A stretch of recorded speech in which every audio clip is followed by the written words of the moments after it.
তুই এখানে কেন? তোকে না বলছি তুই আমার সামনে আসবি না? আমি কেন এখানে এসেছি সেটা তো একটু পরেই টের পাবি। মানে কিছুই বুঝলাম না আমি। অ্যানি, চলো তো আমরা এখান থেকে অন্য কোথাও যাই।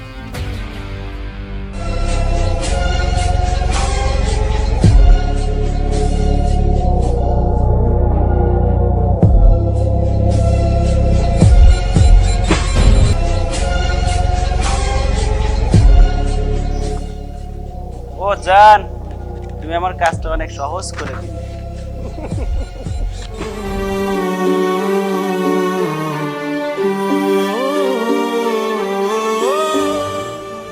অ্যানি, তুমি আমার সাথে এরকম বেইমানি করতে পারলে?